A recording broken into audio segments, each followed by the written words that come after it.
And by solving the problem with the Deferred Sales Trust, we were able to help people maybe never face that again. And so that big why and that big pain of seeing people go through that, it motivated me and some others to really figure out a way to solve that so people don't have to go through that again. So I think the answer to your question is when the why gets big enough or the pain gets big enough, the how becomes easy because you never want people to go through that ever again. And if you can help them to not have to go through that again, you can provide what's called transformation for families, for wealth, for giving, for all the things that myself and a lot of our clients believe in. When the why gets big enough, the how gets easy. You said that a couple times. I love that. It kind of reminds me of one of the things that I teach my clients when I speak on stage. I talk about how there's this law called the Law of Adaptation. The Law of Adaptation states that our ability to adapt will always outperform our ability to plan.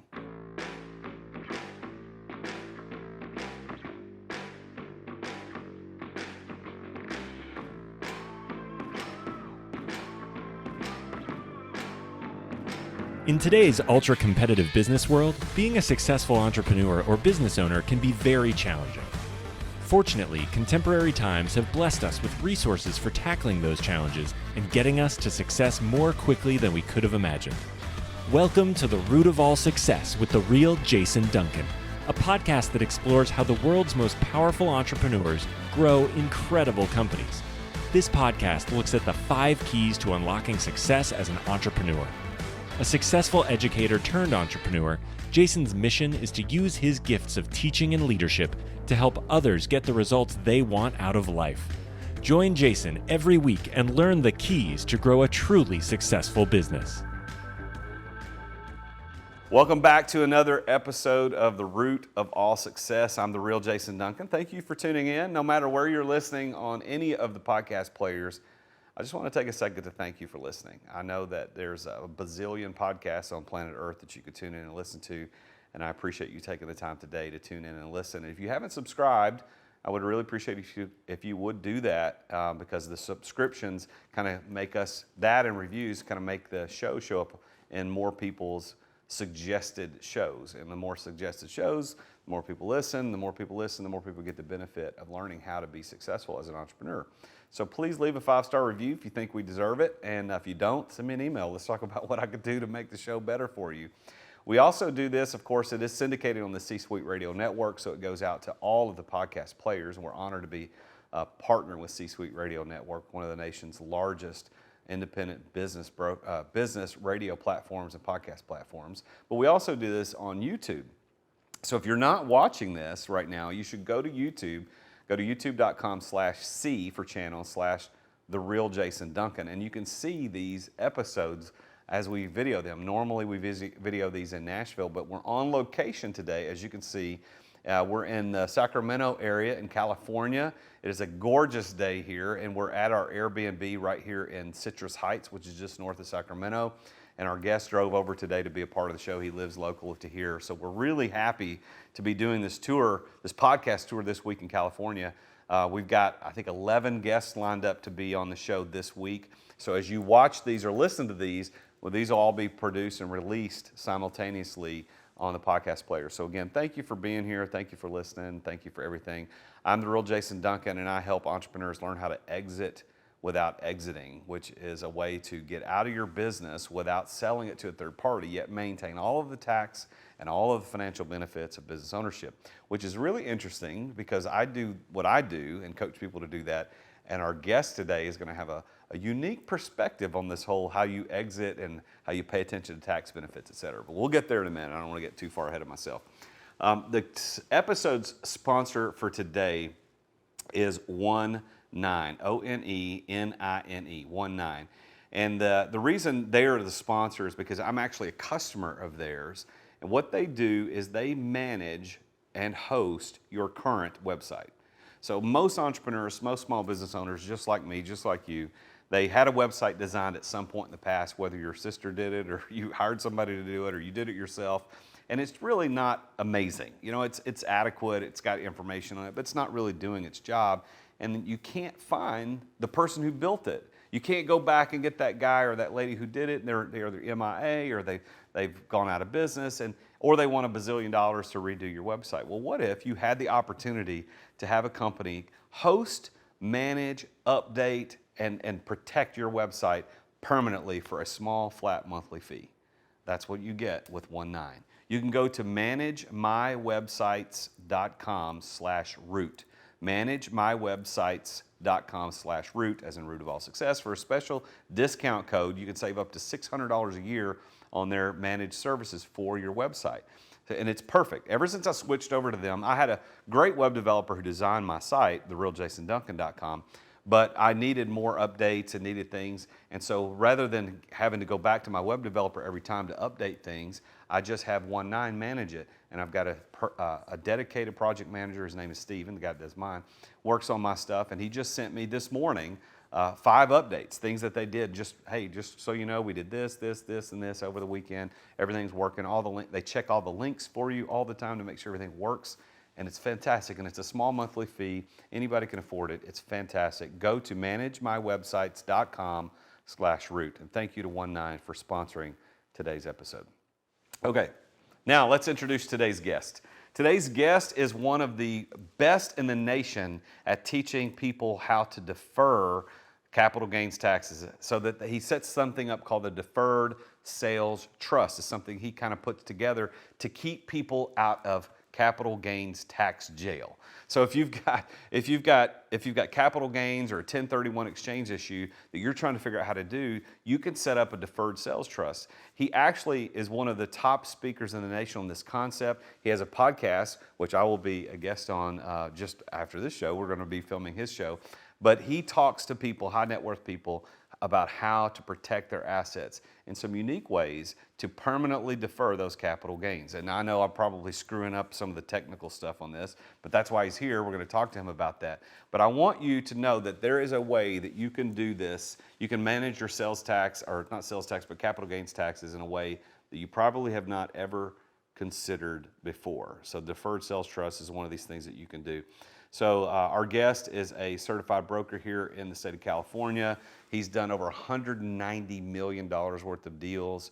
He's with eXp Commercial, among other things. But I want you to meet and hear from our guest today, the one and only Brett Swarts. So Brett, thank you for being here, man. Jason, thanks for having me. Pleasure to be part of the show and add some value to you and your listeners. Well, I know that there's so much about what you do that is very technical. And I read, I've got your intro, and I was going over at the beginning, and I know I probably screwed up some of that stuff. So let's start with just a brief concept of what the DST is. And then what we're going to do is we're going to rewind and go back and see how you got started in that. But what is a deferred sales trust? Just 60 to 90 seconds. Like, what is that? And then we'll back up from there. Yeah, I like to use kind of like things when it comes to things that are a little bit more complex. So it's kind of like an IRA. It's kind of like a 401k.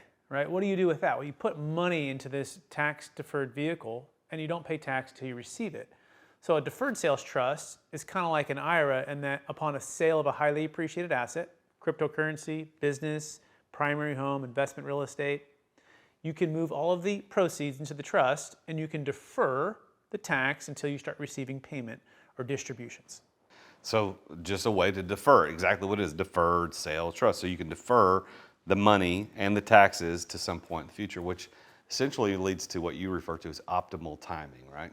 Exactly. And when you go to invest, you want to be able to invest on your terms, not under the gun, like a 1031 exchange, where you have 180 days to basically acquire something that you've sold, and that 1031 exchange is for investment property. Whereas the deferred sales trust, there's no timing restrictions, and that you can buy whenever you want into multiple asset classes.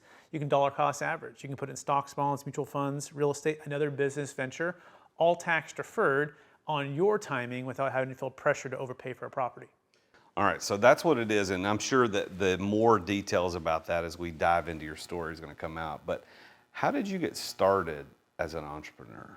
It started at a young age watching my dad be an entrepreneur. In the Bay Area, Mission, San Jose, Silicon Valley, he was building custom homes, room additions, and rentals. And my brother and I would go to the job site. We'd wake up about 6 a.m. We'd be in the truck by about 6:30. We'd stop by McDonald's to get a little hash brown and sausage McMuffin, and then we'd be on the job site hammering nails, moving bricks, doing whatever my dad told us to do.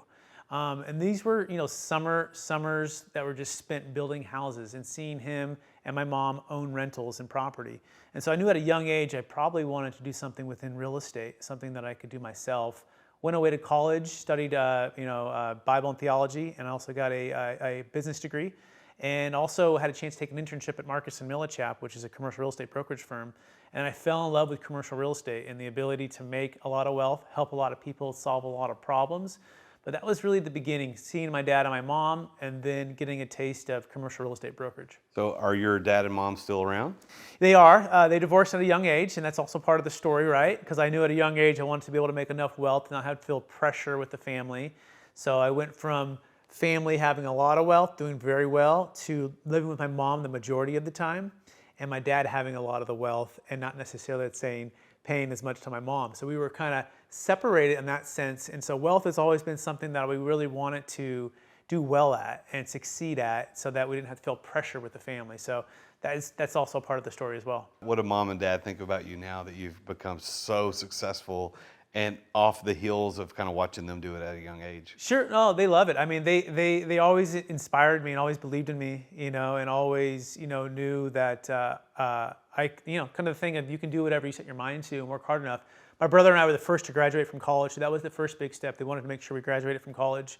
They wanted us to be able to do better, I guess, than even they did. So yeah, very proud parents, great parents, and real close with both of them now, and it's a good thing. You and your wife Melanie have 5 kids, so these 5 kids are watching what you're doing as an entrepreneur. Do you got any of those that are entrepreneurial minded yet? Great question. Yeah, from 3 to 11 is the ages, and so we actually do homeschool our kids as well, so they get to get pretty hands-on because Dad does work from home quite a bit, and they get to see that and understand that, and they're pretty independent already. So yeah, we're thinking that the bug might also pass, with the freedom of the flexibility of time and energy, and kind of no gap or no cap on the income potential.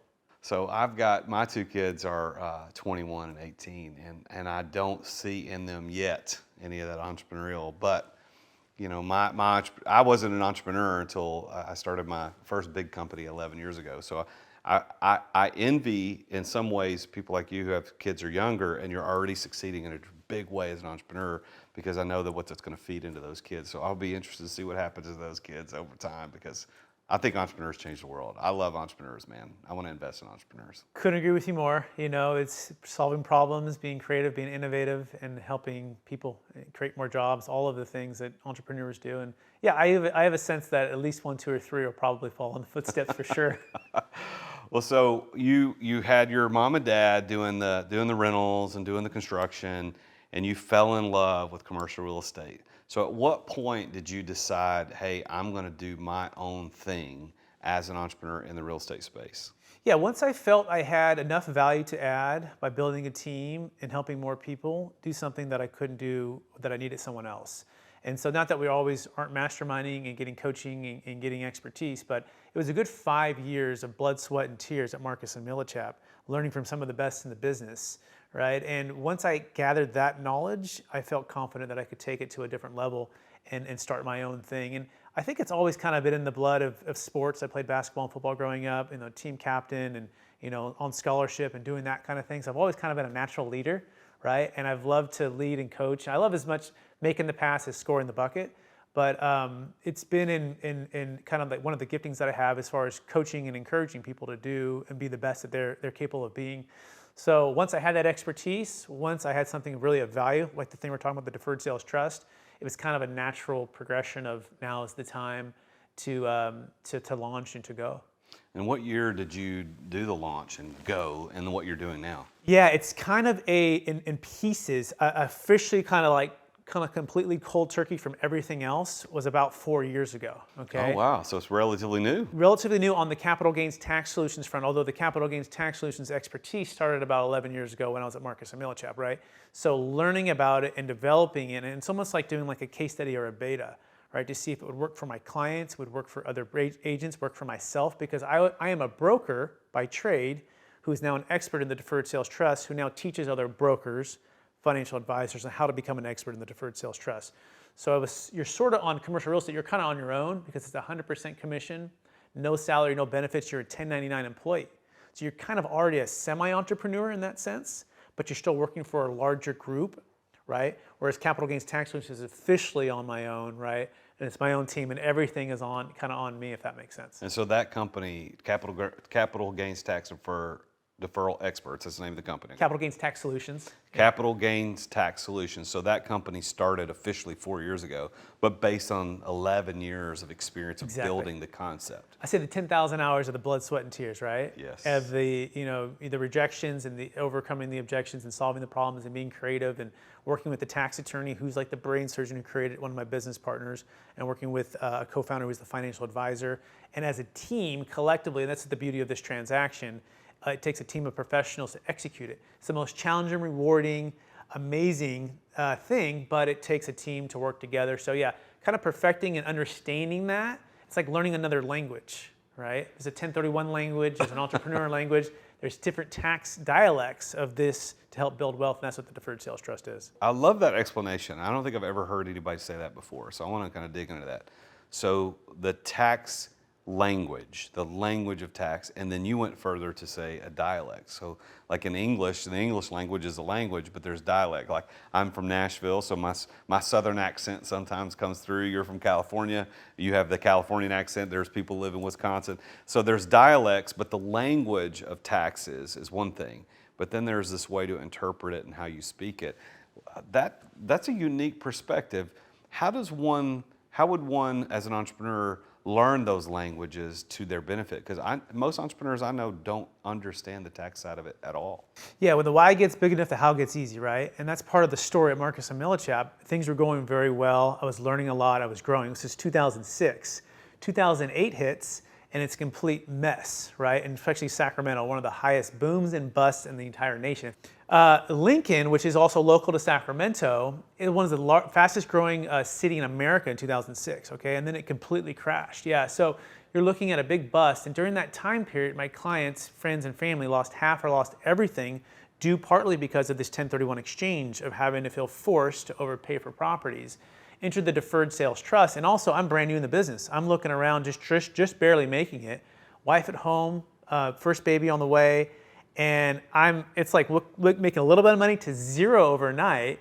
And so we had to figure out a way to solve this problem, right? And by solving the problem with the Deferred Sales Trust, we were able to help people maybe never face that again. And so that big why and that big pain of seeing people go through that, it motivated me and some others to really figure out a way to solve that so people don't have to go through that again. So I think the answer to your question is when the why gets big enough or the pain gets big enough, the how becomes easy because you never want people to go through that ever again. And if you can help them to not have to go through that again, you can provide what's called transformation for families, for wealth, for giving, for all the things that myself and a lot of our clients believe in.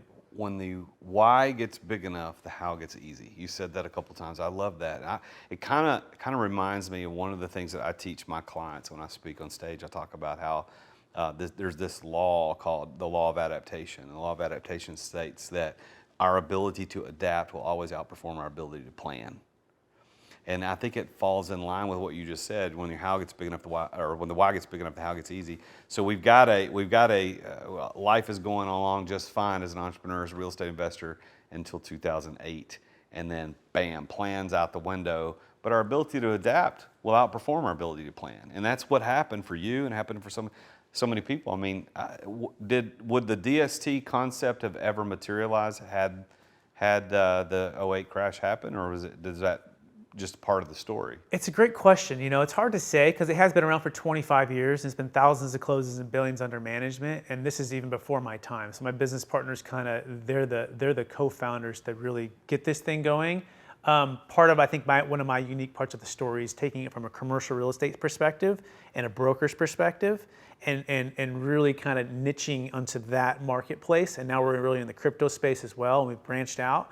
But it wasn't until that crash that I feel like a lot of my clients looked at the 1031 exchange as not always your friend.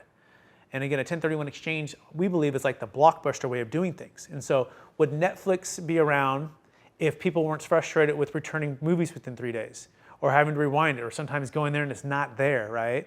Or it's there and you get the video and you come home and it's the wrong video, or all of those little frustrations that built up over time. And someone said, this could be a better way, right? Well, that's what the deferred sales trust, when the pain gets big enough with the 1031 not working or other tax deferral strategies not working, like for example, charitable remainder trust. This is another one, which is great if you're 100% charitable, but not everyone's 100% charitable. They may be 50% or 20% or 10%. They don't necessarily want to give it irrevocably all the way upon passing, right? They like to keep it in their family. So all of these little iterations within what people are trying to solve, which by the way, there's two things that are certain in life, death and taxes. Right? And so if one of them is one of the biggest things that you've ever had before, which there's three perfect storms that we can touch on just to see how big this is getting and how these storms are creating more need for the deferred sales trust. Once you understand the demographics, the political and the economic storms, then you see why the deferred sales trust is like the Netflix versus the old Blockbuster way of exit planning. That's a really interesting perspective on that. And you've got a podcast where you actually talk about this. And you're actually gonna have me on your show.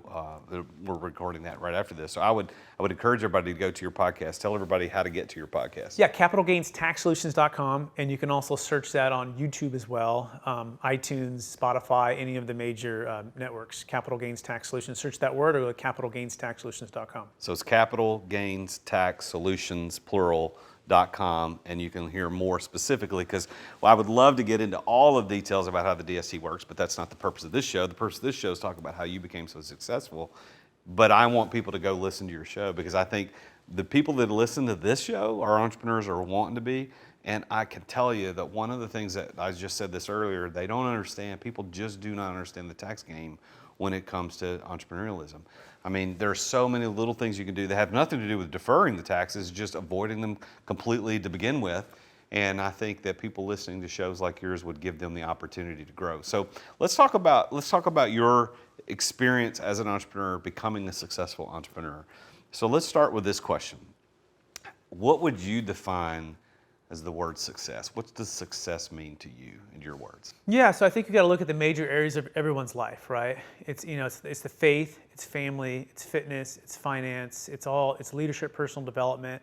That's part of it, right? So we kind of can get that's pretty standard. But I think there's a cool equation that I've been working with, and I've heard it, and I don't know who really quoted it or where it's at, but it's called the fulfillment formula. You could even call it the success formula, right?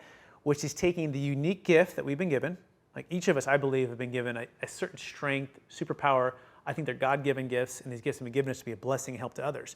So it's figuring out what that unique gift or superpower that you have, okay? Times the number of people you can impact, times maximizing the potential of that gift, okay? And then the overall kind of in big picture is, to me, it's having a higher faith that this is a purpose, a mission for you. All of that, when those are all aligned, equal fulfillment or equal success. Because if you don't A, identify your strength, or B, not maximize the potential, or C, you're using it for yourself and you're not impacting others, and then D, you don't think it's a bigger purpose or calling, then success is elusive, right? That fulfillment, something's missing. But when we can combine all of those factors together, okay, that's the gift or the opportunity to be able to give more and maximize that potential, right? So that's the success or the fulfillment formula, I believe. So with that as a formula or a definition of success, do you consider yourself to be a successful person? Absolutely, yeah. And so the key thing here, again, is identifying my strength. Part of my strength is encouragement, coaching, right? Solving problems. I think those would be kind of the three. Maximizing the potential of it, which is getting other coaching, getting feedback, always improving, reading leadership books, all of those things that help to make that a reality or more of a reality. And then taking that and trying to spread it to the whole world, right? With podcasting, with YouTube, with getting over my fear of being on a video camera, right? Even getting over my fear of being on podcasts or public speaking, or all of those things that we have excuses or fears in our brains, right? And all entrepreneurs have them to some extent, but getting beyond ourselves to be able to go make an impact, because it's no longer about us, it's about using that gift to make an impact for others, right? And when you can connect those two, the why gets big enough, right? The how gets easy. I love it, man. And I tell you, I asked that question, those two questions, what is your definition of success? And then are you successful based on that definition? I'll ask it of every guest. And, half the time people say what you did. They're right out of the gate, yes, absolutely 100% successful. And other times they're like, you can see the humility or their attempt at humility, but they usually end up with, yes, I'm successful based on the way I define it. So I love the confidence in it. It's refreshing, and I love to see somebody like you say that, and who's figured out that formula. Like you've obviously thought about this. This is not something you just thought about sitting on this couch at this Airbnb doing this show today. You've given some thought to it. You and your wife have probably had conversations about it, and you and your business partners. So that's great. One of the cool things, and the reason I did this show is that after all these years of being, I was a pastor for 13 years, and I was a school teacher for 4 years, and then became an accidental entrepreneur. And I found myself in a lot of rooms where I was like, it was a pinch myself moment. Like, I can't believe I'm in rooms with people like this. I mean, today I get to meet with people like you, and I think, how did they get here? How did they become successful? And so what I was doing over the last 7 or 8 years is asking casual questions about, well, how did you do it? What did you do? And what I found is that there are these 5 things that show up every single time. And I want to see if these 5 things show up in your life. Now, I've heard a little bit about your story, but I think we can dig some more out of the story by looking at these 5 things. And the first one is passion. I think one of the keys to success, and you could disagree with me, but I think one of the keys is passion. And it's not just emotional passion, it's the mental passion. And the mental passion is where we get the word, the passion of the Christ from. It wasn't that he was excited or joyful about going to the cross. It was about willingness to endure for a greater cause. So in your life, you've become a super successful entrepreneur by your definition. And I believe that one of the keys to being able to do that is the willingness to endure for the thing you're building. So do you agree with that? And if so, how did that play a part in your story? Yeah, it's a great question, right? So I mentioned at the very beginning the parents getting divorced, right? That was a big pivotal moment. And looking back now that I'm 38 years old, I see that as he's kind of monumental to my life, right? And also a part of my opportunity to relate and connect with others, right? Financially and also emotionally for those who've gone through divorce. But I was a young kid at the time not knowing the difference except for mom and dad are divorced now. I mean, I'm 8 years old or 7 years old when it's happening, right? And so seeing what if wealth is not in order and seeing where wealth can change things for the good or for the bad, right? I think created the passion in me to be financially secure and marginally, to give more time and energy for family, to have passive income, cash flow, to not to feel trapped by anything financially, right? So yeah, I would agree that it has to come from a deeper sense of meaning, right? And yeah, I think I've always kind of been passionate about certain things, but other things I'm not passionate about, right? I mean, I'm in school as an entrepreneur. You might relate with this. You're in school and there's certain classes where you're not passionate at all. I mean, you have next to zero interest, and your goal is just to get that A or that B and to be out of there, right? There's other things that I really attached to and I loved, right? And I poured into that, and that's kind of been who I've been. And so I would say yes, passion for the things that you're passionate about. But also, by definition, if you're more passionate about something, it's not likely you can be passionate about too many things, right? Because then that passion might diminish. Yeah, what are you willing to endure for? When I started one of my first big companies, I wasn't passionate about the product or the services that we were providing. I was willing to endure. I was passionate because I had a mortgage to pay and had a wife and 2 kids to support, and that made me be willing to endure through the struggles and the trials of entrepreneurialism. And I think without fail, the number one key to success, and that anybody can use, if you've got the willingness to endure for the thing you're building, you're going to probably be successful. The second key to success is being in the right place at the right time. And I think that part of your story reveals that growing up the way you did, where you did, going to those construction sites, contributed to that. But also going to the firm, what was the name of the firm? Marcus & Millichap. Marcus & Millichap, being at that was almost another right place, right time. Is that part of your story 100%. that you agree with? Some of the best mentors, coaches, trainers, right, to help me cut my teeth on something that I knew nothing about. I mean, completely green walking in, and in sales skills, negotiation, underwriting, communication, presentations, solving problems, cold calling, right? If you've ever been on the line of trying to call somebody out of the blue to try to sell their millions of dollars of property, it's really scary, right? But to go through and press through that, to know that on the other side, if you can develop a skill set to add value, you can take that anywhere. And so the ability to be a part of that and go through that, it's like the Navy SEALs of training. I mean, it's an amazing firm and amazing people. And so, yeah, that was a big part of the story. And the timing, of course, the 06, right, to 08 crash, right, where I saw 50 to 75 agents just come and go, right? They'd come in for a month or 3 months or 5 months or a year or 2 years, and then they'd be out. But I just kept pressing. And I had the fortunate ability to be able to, in the very beginning, I was still kind of just graduating from college, live with my mom and keep expenses low. And then we moved with my brother into a small condo. And we did the things necessary to keep the dream alive, if you will. And so, that was a big part of the story as well, timing of all that. So right place, right time, passionate. The third key to success that I talk about, and I found that in everybody's success story, is not only the right people, the right place, right time, but the right people. Like knowing the right person. Because what I don't think a lot of people understand is that you're one relationship away from a totally different life, a totally different experience. You're the average of the 5 people that you hang out with the most. And so there, in every successful entrepreneur story, there's usually a person or two, or maybe more, and it could be a negative or positive influence, but that contributed to your success. Who are those people for you? Yeah, so it would start with my mom, right? The sacrificial, just love for my brother and I, and she just poured into us. My grandmother, which is also a huge part of it as well. Then we went to like my brother, and then my cousin, and then it would move as I went on. Coaches, so basketball coaches, football coaches, youth pastors, right? So what I found, I'm a Christian. I found that God always provided that fatherly figure. And my grandma was kind of that fatherly figure too, because my mom was a single mom after the divorce. She just focused on my brother and I. I found that he always provided, even when I wasn't with my dad as much, right? And I was able to glean and get wisdom from a lot of people in a lot of ways. And then fast forward to masterminds and Bible study groups, and I found that when I could get around folks that were more wise than me and had more experience than me, that I could learn and grow from. So 100%. And now it's executive coaches, it's masterminds. It changes, right? Each season of life kind of changes as things progress. But always trying to have mentors and coaches in my life. Well, I would like to camp out there for a minute, because not every guest that I have on the show shares a similar background and faith experience that I do, which is completely fine with that. I'm fine with that. I don't want 100% everybody the same. But you have a degree in Bible and ministry, as do I. We've both gone on to be very successful entrepreneurs, built great businesses. So you just mentioned in terms of people, 3 things. You said Bible studies and in general church groups. I assume that's what you're meaning. Second, you talked about masterminds. And then third, you talked about coaches.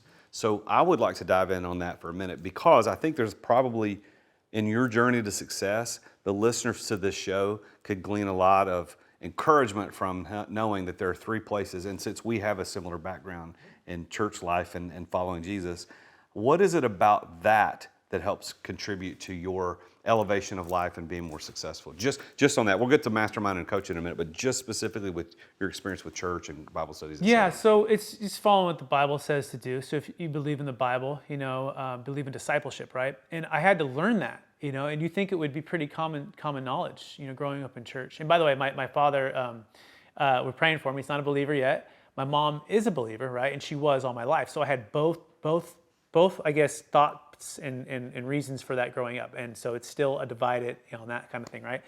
So first I had to establish my own faith, but then 2, become discipled, right? And again, I would go to, let's say, Bible studies and friends, and we'd hang out, and it was great fellowship. But like you said, the average of the 5 people that you're around. Well, guess what? If everyone is at the same level that you're at, and the same maturity level, and the same whatever it is, it's hard to become something else, or become more of yourself, if you don't have people showing you how to do that.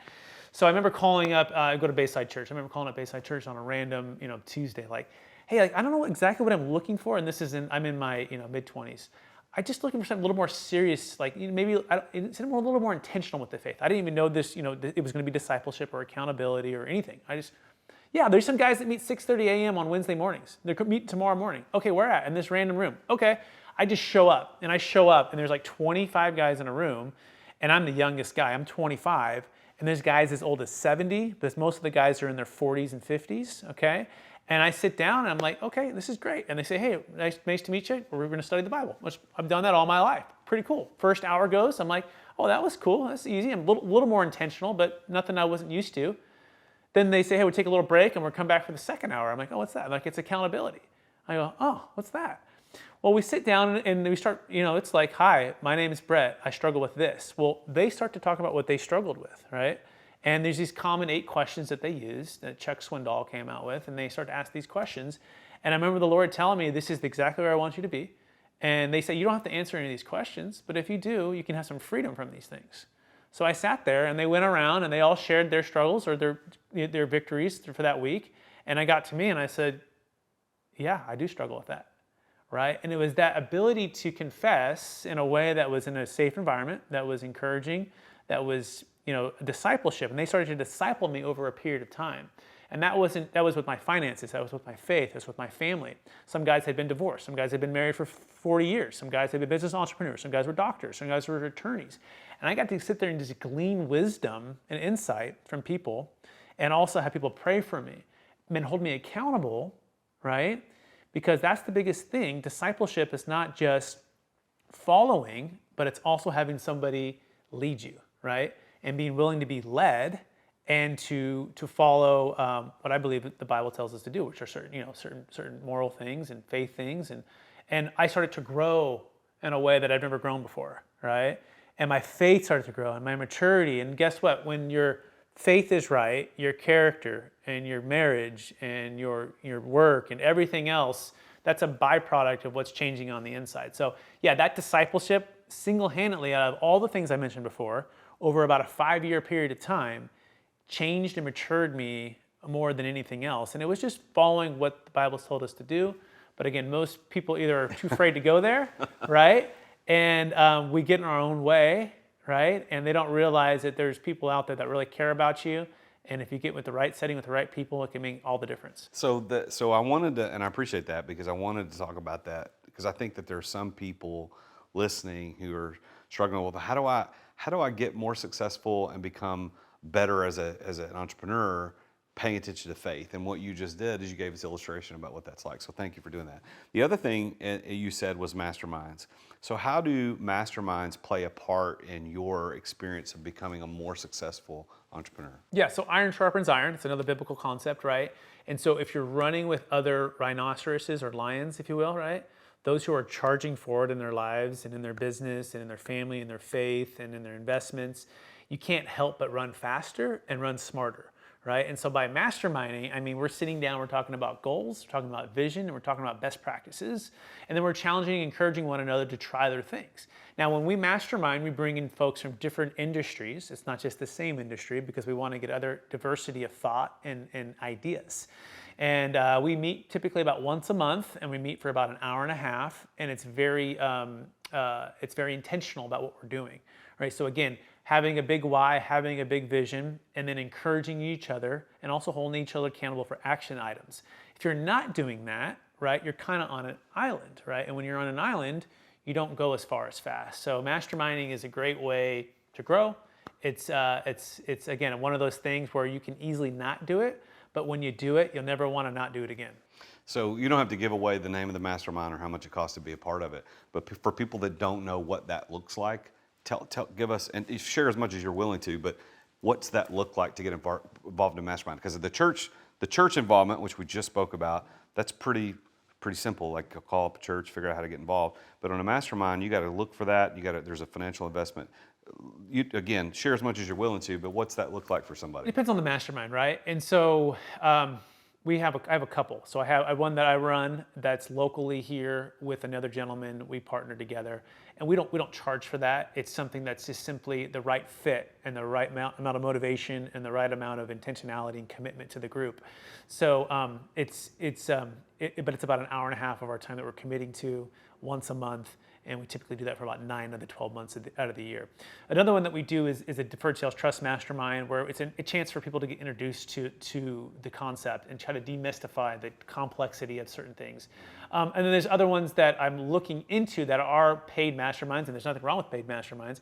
Just again, realize that if you're paying for something, make sure those are the folks where you want to be, right? There's value there.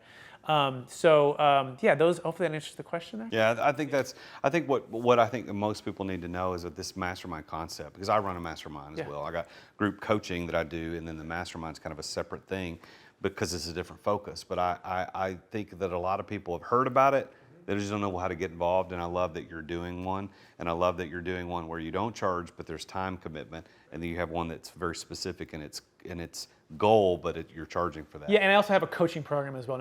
So yeah, I try to separate coaching from mastermind, right? Agreed. So mastermind tends to be, let's say, less expensive or no expense, or more like a break even, whereas coaching is more hands-on, and there's much more about that. So yeah, some of it overlaps, but it's even more intentional for the specific person and what their specific goals are. Well, that's interesting, and I want to talk about your coaching in a minute because that was the third thing I wanted to talk about with the right people. But your perspective on that, it's completely opposite of mine.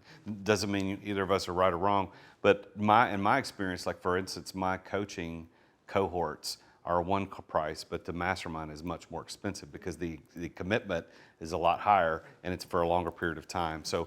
But, again, it's perspective. I'm brand new to that. Coaching started about a year ago, you know what I mean? And so, yeah, and again, I think it's industry specific, right? Yeah. So what we do is so highly specialized that I've had to turn away people that I basically want the top 5%. So it's really, who can you most help, and are they qualified? Are you qualified to help them where they're at? And that's where for the coaching, it's very niche. But other ones might be a little more general, which I think could totally make sense.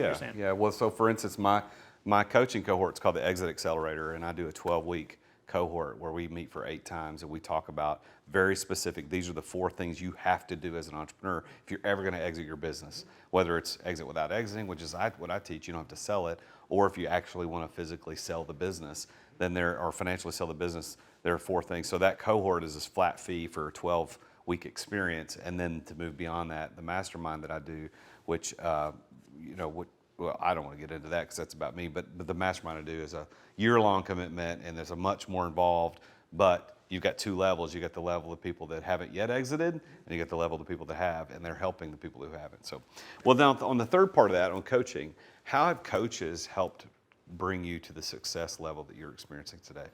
Yeah, all of it, right? Because they were doing it, and I wasn't.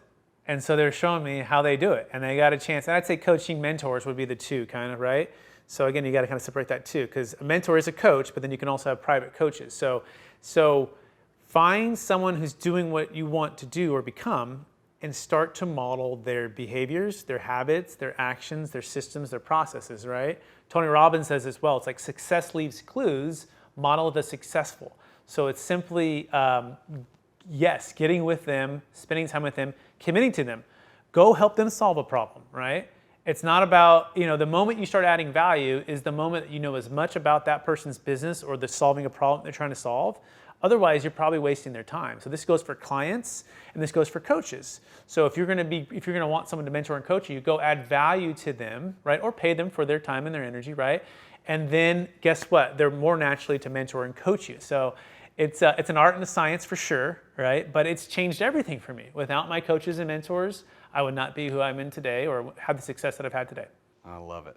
So the third key to success is knowing the right people. We talked about right place, right time, talked about passion. So the 4th key to success that I found is preparation, like the know-how to pull it off. So what I heard in your story is that your preparation started not only as a kid working with your dad at the construction site, but when you went to work as a broker, doing real estate, working for Marcus & Millichap, that prepared you to say, you know what, there's a better way to work with high net worth people to defer these taxes in a way that makes sense. Am I seeing that right? Is that what prepared you to be successful? 100%. I don't think anything's happened by accident, right? My story, my journey, my struggles, and the tough time during financially and the business and everything else all happened for such a time as this, right? And so I believe that, the gifts I've been given, the challenges I've been through have prepared me to be a coach, and I hope a solution for a lot of people that feel trapped, right? And I hear a guide or a coach, the best way to think about it is just a couple steps ahead of you, right? You don't need somebody that's the Warren Buffett. You might just need someone who's a couple steps ahead of you. Like you said, that one person you meet or that one idea, that one breakthrough can help unlock a whole area of your life and transformation. Like we just closed a deal for a client in Alabama. He sold a $2.6 million business, and he wanted to build multifamily, 70 units ground up development. He didn't know how to get there without paying all the tax. Well, we solved that problem for him, and it's opened up a whole nother opportunity for him to build more and do more. And so it's really defining what it is for that person, right? And then it's providing your gift and your talent of showing them how to get there, and then the rest of it is takes care of itself. Is what I found. I love it. So the fifth key to success that I found, so you've got passion, right place, right time, knowing the right people, and preparation. The fourth is plan. And I think the plan is not as much about the written business plan about how you're going to be successful and how you're going to build your business, because I think probably less than 30% of the successful entrepreneurs I've interviewed had a written business plan. But what I mean by plan is that your key to success in planning is having the financial strategy to deploy resources to support whatever idea you've got. And you're in a unique position because not only did you need a plan to financially support your business, but you're actually, that is what you do, is you help people with the plan to support their next thing. So what do you see about plan in your journey to success? Yeah, so first of all, do the math, right? Understand where your numbers are at, right? And then finding ways to diversify your income streams. So for me, it's investing in commercial real estate, right? It's investing in myself to grow my business. It's my business, right? It's multiple investments and getting multiple income streams, so you're not always just dependent upon just one, right? And obviously, if you can create a model where it's recurring income streams based upon a sale, right, and then a service, then that helps to take some of the pressure off, right?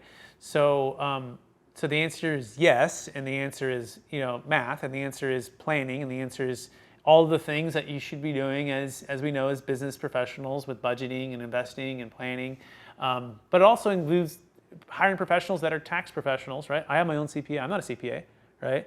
I niche focus on the Deferred Sales Trust. Doesn't mean I'm a specialist on this other part of the body, right? If you think about it, right? Like the trust could be a part of the brain, and you could have a knee surgeon. You get specialists for that. So I hired the best to help me with my personal tax returns, personal business tax returns, and then I help people do the Deferred Sales Trust. And guess what?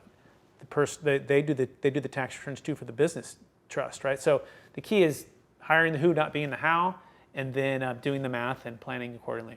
I think that what I would like to do, and I don't normally do this live on the show, but I think I would like to invite you, if you're interested, to be a guest expert for my Results University. I do on Results University, which is my online university for entrepreneurs, but I do once a month, I do a 90-minute Entrepreneur Master Series where I bring in a guest expert in a certain area and we talk about one specific sliver of the entrepreneurial experience about how you can become better at it. And I think that because of what you do, I think we might do a whole Entrepreneur Master Series on the DST. So you and I talk after the show. We need to get you on there because I've got some interesting concepts coming up for my students, and I think this is one that I didn't think about it until just now, but I think this is a good one. And you probably will get business out of it. Happy to help. Yep. You probably get business I won't say out of no. it. So with those 5 keys to success, I see those in your story. You got passion to endure through the struggles of your life to get ready to be successful as a business owner. Be in the right place at the right time. Sometimes those are good places, sometimes they're not, but you put yourself in a lot of those places.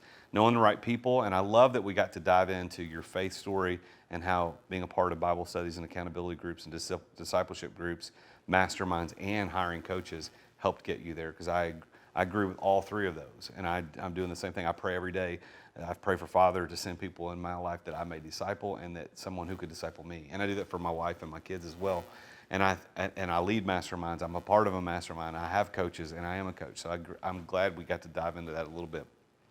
The preparation, I think so many entrepreneurs are missing opportunities because they're not looking at what am I really prepared to be successful for, and they're not looking in the right spot. And then I love that you talked about plan.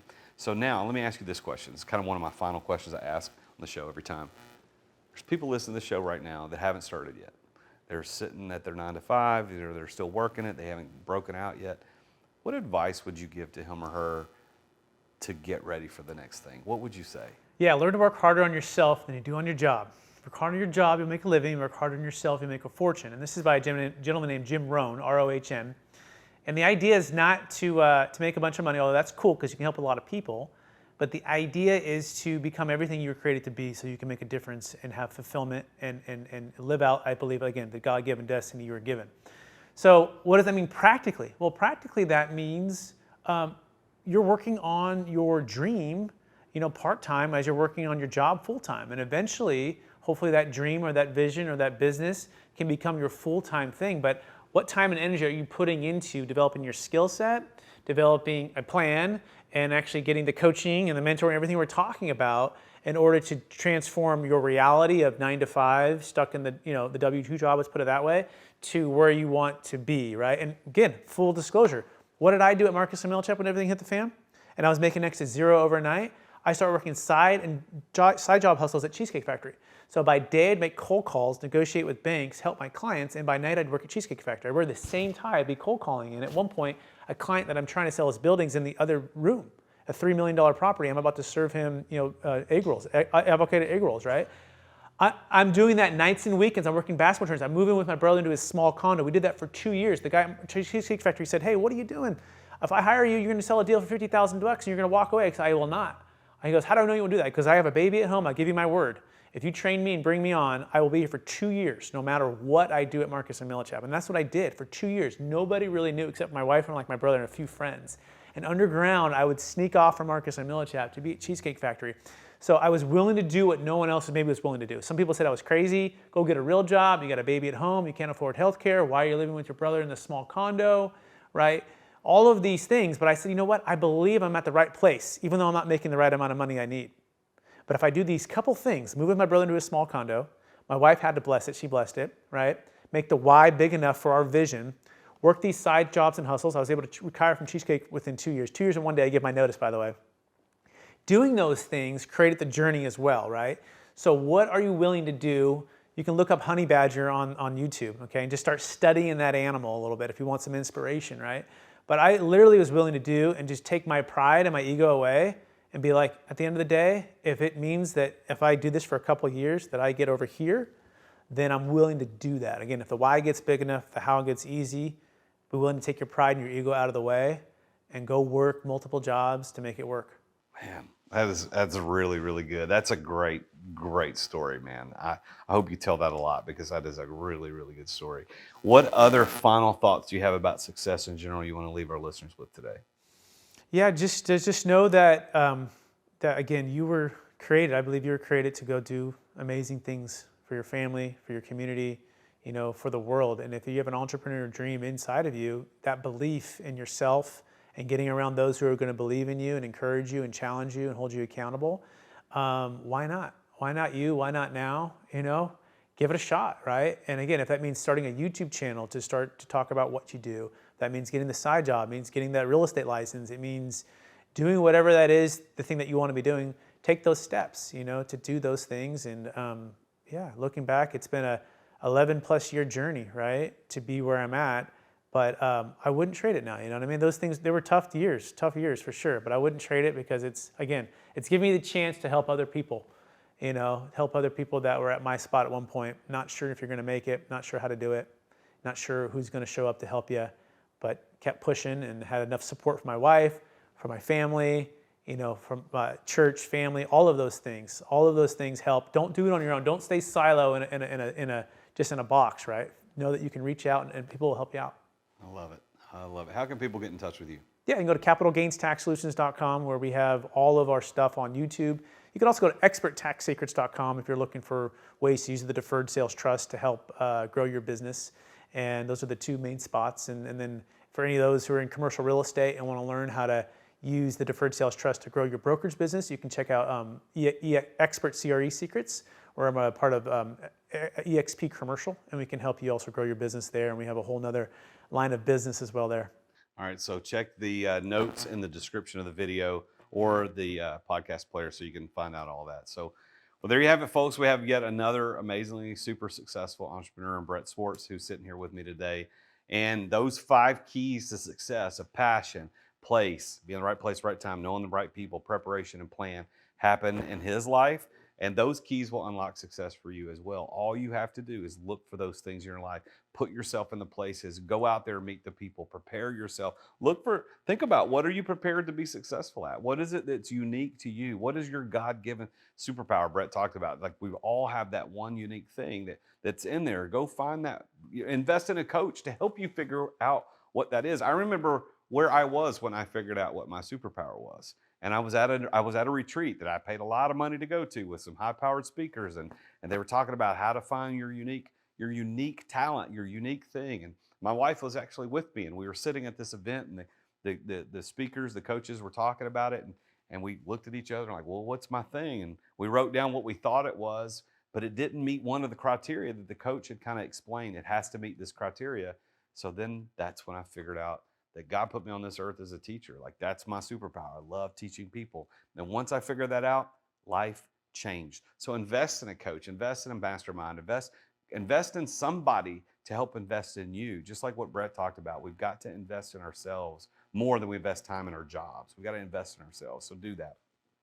One of the ways that I invest back into entrepreneurs as a coach, as a speaker, is I give away 1 free hour of coaching a week to one entrepreneur somewhere in the world, where I just work on, it's the real Jason Duncan with a real entrepreneur working through a real problem. So whether you are just starting, want to start, or you're already a multimillionaire and you've got one issue you just want somebody else to give you perspective on, go to therealjasonduncan.com/free coaching. Fill out the form. My team picks out one person a week. We do it on Tuesdays. We get on Zoom, and I go 1 hour with you to talk about what your issue is. And it's kind of my way to give back. I really, obviously, as I talked about with Brett, I charge for coaching. I do coaching cohorts. I do masterminds. But this is the one thing I do, kind of my give back, my investment back into the entrepreneurial community. So if you want that, go to therealjasonduncan.com/free coaching. So make sure you join in again next week when we get together and talk with another super successful entrepreneur about his or her journey to success. I'm the real Jason Duncan, and until then, remember, Jesus is King. Thank you for listening to another edition of The Root of All Success with the real Jason Duncan. If you've enjoyed this week's episode, we invite you to visit therootofallsuccess.com to access the show notes and other helpful resources. Take charge of your business. Grow it from great to incredible. Join us again next time here on The Root of All Success.